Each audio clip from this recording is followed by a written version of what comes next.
So we'll see. Let's see. And Mark, I'm not shaving my eyebrows. You look like this, bro. Only if it's Manscaped. There you go, Mark. Hashtag. Speaking of Manscaped, no, I'm just kidding.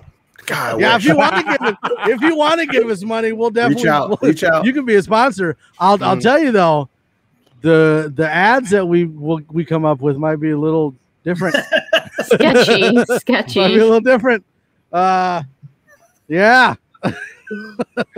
Get ready for those near ad guys. Josh, do you think Vic will be able to keep his job this season? And if not, when do you think he'll be fired? You know, this is something that I thought about the last couple of weeks. Is like, what would it take for Shermer and Fangio to get let go mid-season and say like Munchak step in as interim or something like that? Like, would it have to be an epic fall apart, or are we looking at like, you know, mid-season if we're looking at like 4 and 5 or something like that? No. I would say he's in the same boat as Drew Lock. Like, how many wins can Drew get before he gets pulled out? And I think Fangio may get a couple more than that, but I think they're pretty much in the same boat. Well, and last season, I think right before that Miami game, we were hearing a lot of, you know, Rippon is taking first team reps just in case because Drew was kind of hurt, kind of not. I honestly, I think that if we had that veteran backup behind Drew Lock, we wouldn't have seen him again. So that's another reason why. Well, and he number one, he got lucky because those last 5 games he showed progress, which is why we're thinking he's going into this season, you know, with a backup behind him just in case. So I think, you know, Fangio and Locke are tied together. So if Locke struggles, I think Fangio is going to pull him real quick. I say 1 and 7. If we go into week 8 and if we only won 1 game, I think that would be the only. Other than that, I think they just probably wait till the end of the season because that's like, why not? Like, I don't know. We're going to be in. Gosh, I'm so worried that next year is going to be just the biggest lull season ever. Because if they are just mediocre, so we don't have a higher draft pick, then they decide Fangio doesn't work out, so we lose Fangio. And now you're still stuck with Drew Lock because, like, Drew Lock's not really going anywhere. He's still under contract. And then you have a terrible free agency market. You have, like, the draft isn't – it's okay. But, you know, if you don't have a high draft pick, you're not going to get one of those quarterbacks. You know, oh, gosh. So let's just hope. Yeah. It's either promising or really bad. I think that's one of the reasons why people are so upset right now is because, like, I would have much rather seen Drew Lock either succeed or fail. But what he did was he failed and then got a little better and then failed again, then got a little bit better and then failed and then got a little bit better. So now it's like we're like right there. The last 4 seasons of the Broncos. Yeah. So like it's like we're right there. Like he shows promise, but he doesn't, you know. So it's like you're right on that edge of, do we get another quarterback? Do we not? It's just aggravating. Like I would much rather prefer that he succeed or he fail, not in between. So I think that's why people are so aggravated right now.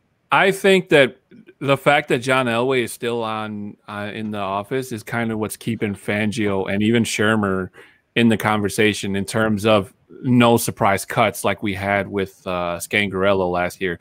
Honestly, I think that Scangarello was probably used as a scapegoat, trying to, you know, put all the blame. Like, you know, Scangarello was the reason the offense was so not good last season. But now we're bringing in Shermer, and, you know, everything's going to be okie dokie now. But aside from that, after when the season starts, then it doesn't really matter what Elway advises. It's just going to be Peyton watching everybody under a microscope, you know, Drew Lock, Vic Fangio, Shermer, hell, even Tom McMahon. We can finally get him the hell out of Denver.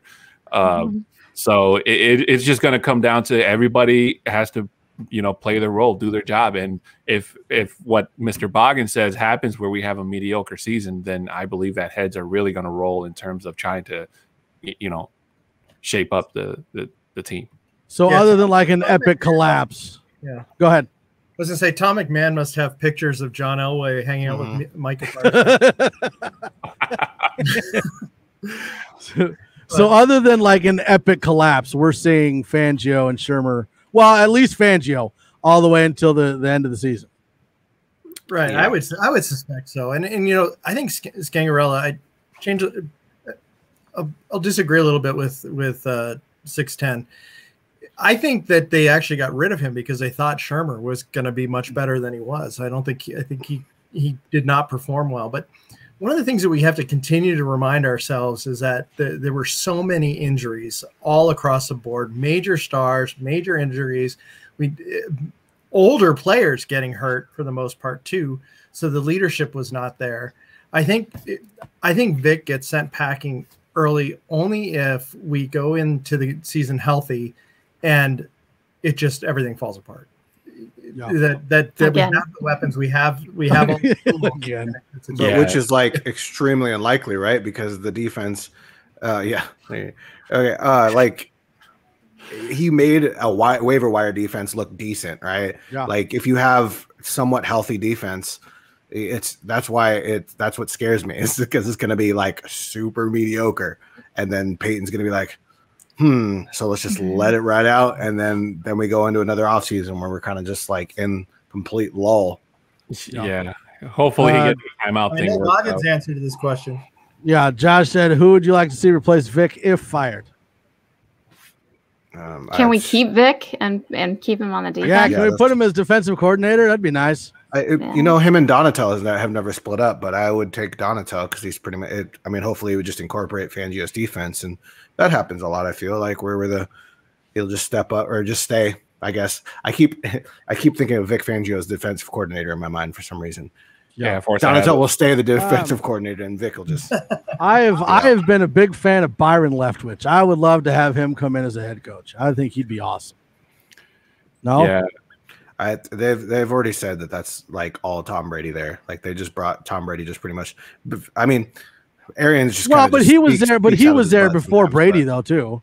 He was, yeah, with Jameis, and I guess. I mean, they've had stacked roster though on offense. Yeah. Jameis. Well, and you got what? Joe Brady. You've got Bieniemy. You've got Dable. Dable is probably my front candidate, if not Bieniemy, close second. That's what I figured. Have a quarterback. That's what's annoying because you want an offensive coordinator. You want that pairing, right? You want that Sean Payton, Drew Brees, Belichick, Brady. You want that cool. And it's like if you have Dable, you would want someone that's kind of like a Josh Allen-esque type, like a Trey Lance. If we were to draft Trey Lance, but I don't want Trey Lance with a Shermer because that would be trash. But I want so it's like you can't like preemptively like, oh, we might get Dable next year, so let's get a Trey Lance now, right? But I probably a Joe Brady just because he's so new and you don't know and it's kind of exciting, I guess, or a Bieniemy. Ooh, Miguel, off subject, but do you think there will be a Munchak and Villanueva reunion? Hopefully, that'd be cool. That'd be great. He's the right tackle I was thinking of. Is he? I thought he was a guard. I'm kidding. It was a joke. It was It was a joke. I think he's left tackle. Oh, yeah, he wouldn't want to play. Yeah. But yeah, I mean, maybe cheaper than Trent. Trent Williams always wants all the money. Yeah. But, can you imagine though, had we hired Kyle Shanahan instead of Vance? I don't want to think about that. Where we'd be. We'd be complaining about Jimmy Garoppolo, right? Are you more upset that we didn't get Kyle Shanahan or that after that we weren't allowed to get Mike Shanahan back? I didn't care about Mike Shanahan. Kyle Shanahan. Kyle Shanahan. Okay. Yeah. I mean, we saw what an older version of Mike Shanahan the NFL was with the Redskins. So, well, you mean Washington? Well, at the time. No. Okay. No. Yeah, Shanahan is the answer. HTTR, man. HTTR. Oh. But thanks for bringing that up, man. Kenneth Booker, 6'10". Did you buy those bath bombs I showed you? The Amaze Balls one? I didn't know where they were selling them when you sent me that picture, but I'm thankfully I'm one of those guys that doesn't fit in a tub. So thankfully, legs like hanging over. They don't have 7-foot tubs. Yeah, unless there's it's nothing like a good soak. There's nothing like a good soak in the tub. Unless it's a hot tub, my friend. But a regular bath buy a hot tub. Yeah. Yeah. Did I just say I'm picturing a Don in the tub? I meant to say, man. Okay. Hey, whatever floats your boat, man. And that's a perfect segue to. No. Welcome to the weird part of the show. That's a perfect segue to our sponsor, Manscaped. Hashtag Amazeballs. Yeah, like I said, you don't unless you want a really weird ad. You should probably stay away. Broncos bath bombs. Oh man.